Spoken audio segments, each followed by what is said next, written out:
Hi everybody, Rad Mom here. Welcome back to the bedroom where we are going to continue doing feminism from a material perspective. I do have a cold. Please bear with me. I know y'all will. Mwah.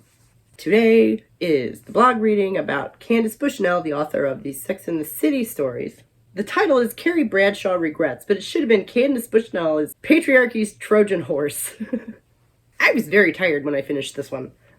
But it goes to some interesting places, so here we go. Before we dive in though, real quick, like the video if you enjoy my stuff and subscribe to the channel so we can all work together to drag feminism kicking and screaming back into the real world, whether it likes it or not. Does Candace Bushnell regret not having kids? Let's find out. I sat down to watch two very interesting creators have an hour-long conversation, so I was prepared to settle in for a while. But 20 minutes in, one of them takes attention to say that the girl who wrote Sex and the City is now like 50 and she's alone. And she writes that she actually regrets being alone and not having kids. Naturally, I had to go find out if this were true. Searching for Candace Bushnell regrets took me straight to her Twitter. Dated the 29th July 2019, Candace responds, "Ha ha ha ha! The opposite is true. I've never regretted not having children, and I've felt compelled to have a career since I was a child." Not slowing down enough to examine this, she goes on to plug her latest book. Is there still Sex in the City?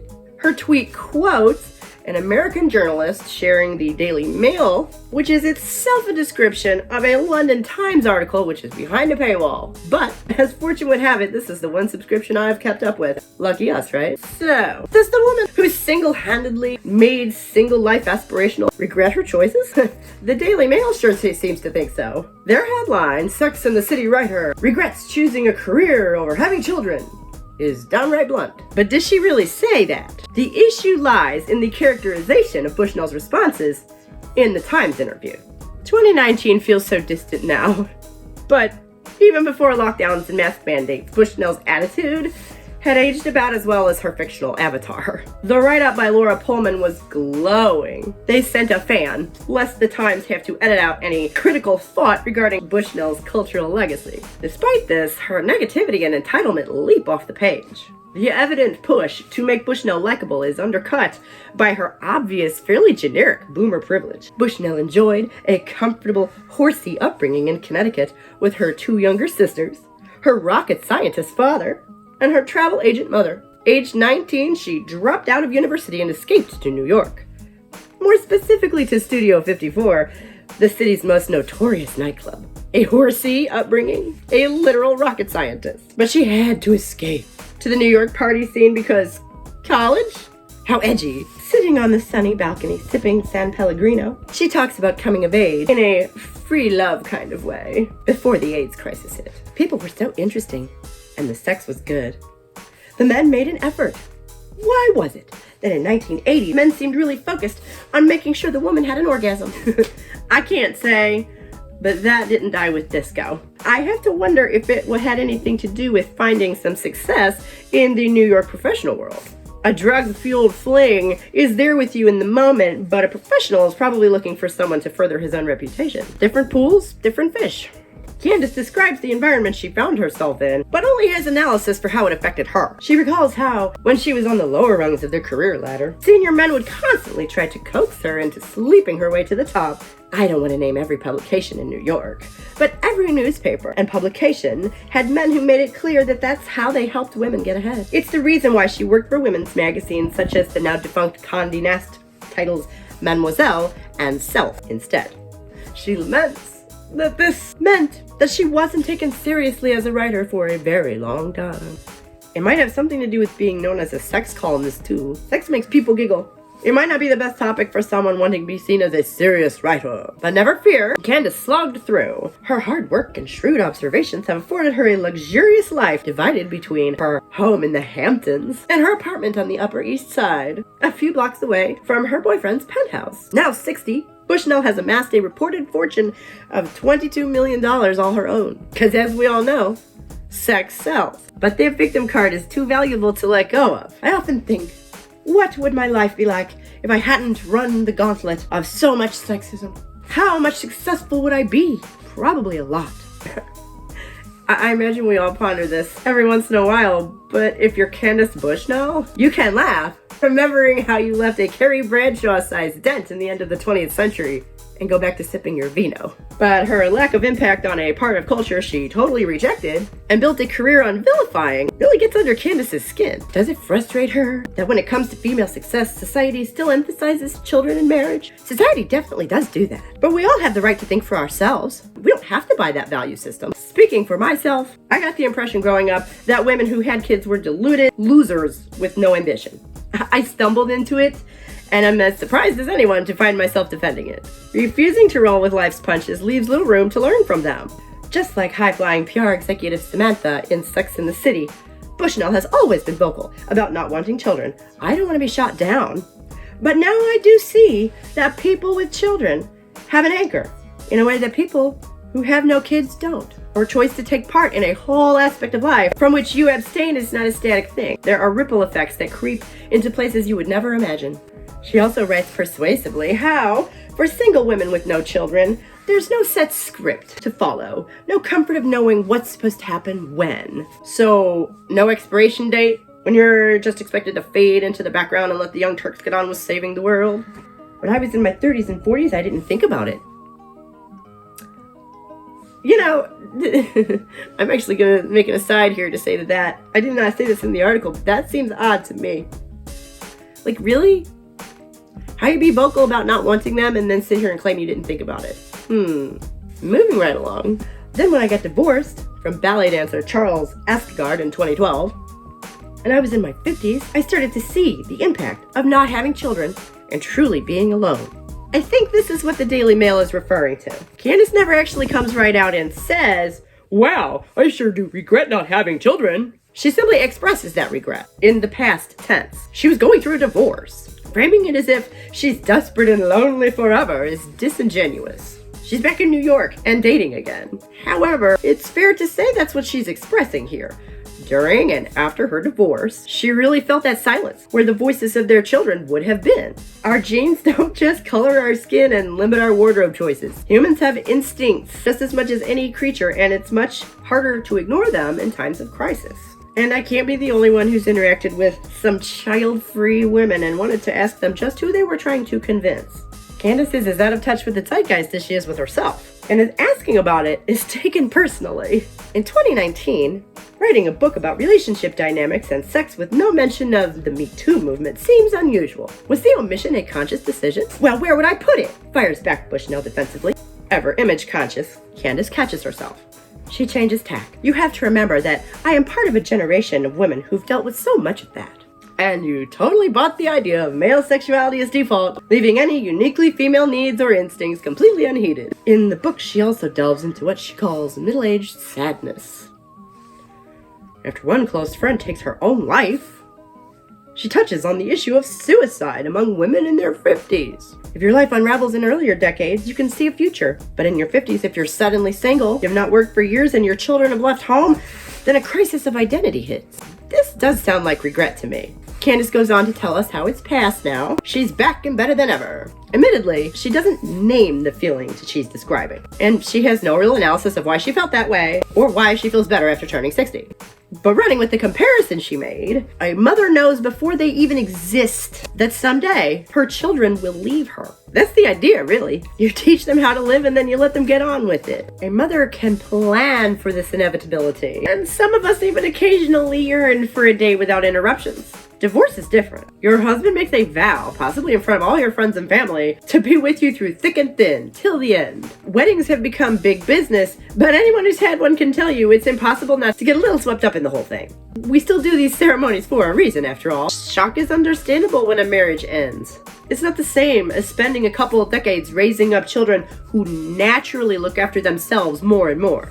Candace may not see the personal injustice in her situation, but as always, she's more than ready to make it about sexual politics. What is hardest about it is that when a woman, especially a woman in her 50s, has a hard time or things don't go right for her, everyone blames her. It's her fault. You didn't do something right, she says, raising her voice. Yep. It's called being a woman in a male-centric social system. Making a small fortune, reinforcing it all these years. gives her complaints a ring of petulance, and it's easy to see why people jumped on that male headline. Candace Bushnell has led a generation of women down the primrose path to loneliness and has not learned a damn thing. She obviously absorbed some poisonous ideas in her youth, unwittingly demonstrating why her approach is a mistake. Plus, she adds, youth and attractiveness can often get you what you want, and now those tools are waning, so you feel like you no longer have agency in the world and can no longer be effective. Candace literally measures her effectiveness in life by the response of men. Filtering this through personal empowerment branding only creates a Trojan horse for patriarchy. But the interesting thing is almost everybody seems to get out of the middle-aged sadness stage. I was sad and lonely, but it's not because of my choices. And anyway, I'm fine now, also for no apparent reason. Her interpretation is very passive, especially for someone claiming to represent female liberation. But she's still so glamorous. While in town, she still goes out 5 nights a week to parties, dinners, premieres, and maybe hipper even. Get ready for hipster Candace. But New York is not what it was. It's 1,000 times less fun.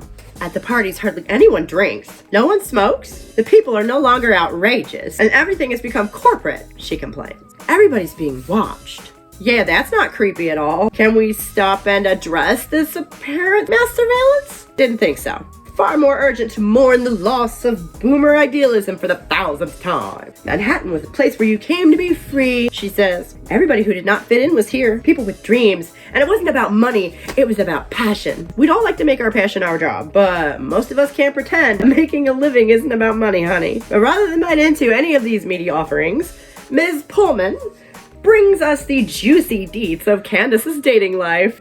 So what makes it work with her and Coleman? At this age, you want someone to be nice. You don't want someone who's critical or demeaning. I have felt that way at every age. But to avoid reflecting on whether this approach has anything to do with finding herself middle-aged and alone, these toxic ideas are framed as just the natural order of things. I feel like when one is younger, there can be competition between partners. Maybe that's part of the sexual attraction. But that kind of stuff just doesn't work when you get older. When does this stuff ever work? Maturity brings the understanding that competing for dominance is not how you build a lasting relationship. Maybe that's what she's talking about. The Times is no help here. That preppy aesthetic is just so shiny and distracting. He has a home near hers in the Hamptons, where they spend their days playing tennis and going on long walks. Sounds pretty good to me. But I'm sure Candace will find a way to reframe it to her disadvantage someday. I think romance is something where you're not in a rush to get to the end. It's just about enjoying each other's company. It's doing things together. This may be the most constructive thing I have ever encountered from Candace. For the first and probably only time, I completely agree. Would she get married again? I haven't ruled it out. It's funny that it's somewhere in the back of your brain. It never goes away, says Bushnell, basking in the sunshine. It's very like the urge to bask in the sunlight. To pause as we go about our lives and steal a moment of simple warmth. We can laugh at ourselves, remind ourselves of our dawn jog and regimen of vitamins and go back inside. But the instinct remains. The simple joy of a sunny day is so elemental it doubles as a universal artistic symbol. Parenthood is similar, existing independent of the sexual politics we pile on top of it. Creating the next generation evokes deep instincts that our culture has no notion of. It's safe to assume that not doing so eventually does too. I do feel a little sorry for Candace. Not only is there no social network to support her in anything other than enthusiastic rejection of maternity, there's really no cultural framework in which to understand her struggle. If she did come right out and name her feelings, the shame would rain down on all sides. Regret in general is frowned upon. We're all living our best lives. Unless you're caught up in a public shaming, expressing regret is seen as admitting defeat. And Candace Bushnell admitting defeat would be news. It would be red meat for the culture vultures who circle feminism plucking off the weak-minded. Because we have no way to understand the complex lives of older women other than to judge them. Candace painted herself into a corner, but she's made it so glamorous that other women still want to follow her. She could be a strong voice for the truth of women's lives, but she's too dependent on her brand to ever admit that she might have been wrong about anything. Candace's shame reflects her female conditioning, and we must be unashamed. She will never learn anything, but we can begin the work of narrative building. The current climate of clamping down only makes this more urgent. We've all used the anonymity of the online world to disguise our most distinguishing features sometimes. But one great thing we could do for ourselves is to just lay it out there. When participating in the public forum, don't downplay your experience as a woman. Not to make everything about our sex, but the impulse is to downplay and disregard our thoughts or experience when they mark us out as explicitly female. There used to be an exception for lady things. Women's issues were thoroughly cordoned off from serious culture, and we don't even get that anymore. But maybe we could turn this to our advantage. Lacking any specialized spaces or resources doesn't mean we don't need to take care of business. We're just gonna have to do it out in the open. And we're gonna have to support each other. I'm afraid Candace Bushnell can't be helped, but a woman like her can serve as a good example of a bad approach. What I learned from this Times article is that it's more important than ever not to let bad examples dominate the conversation. So yeah, a lot of stuff in there. I do believe that we should be bold, and I try to do this where I can. I really don't have a whole lot of presence in the public forum other than this right here. The title of the blog is Brazen She. This occurred to me at some point a while back. Years ago now. Men don't give a shit. They flagrantly don't give a shit. You just look at them laying there and you just, all spread eagle, all relaxed, and you're just like, man, to be that calm, to be that confident, to not even think about it. What must that be like? I don't know. I feel like Candace Bushnell tried really, really hard to find out. Instead of trying to find out who she was and what she actually wanted in her life, she's not going to do any reflecting on that because that would be sad and scary. And, boomeritis, they're creatures of comfort, so that's not going to happen. I don't know if any of y'all are like big Sex and the City fans. I tried to watch it. First episode, we had somebody filming having sex with women without their consent as like a gag. As like a cute, quirky character trait. Make that make sense. Make that okay. I can't. That's been the post. I hope y'all enjoyed. And tune in next time for a response video. And until then, I have been Rad Mom, and we're going to be hanging out in the bedroom doing feminism from a materialist perspective with ya. I'll see you next time. Bye. So, rawr. Candace Bushnell's a piece of work. I hope I never meet her.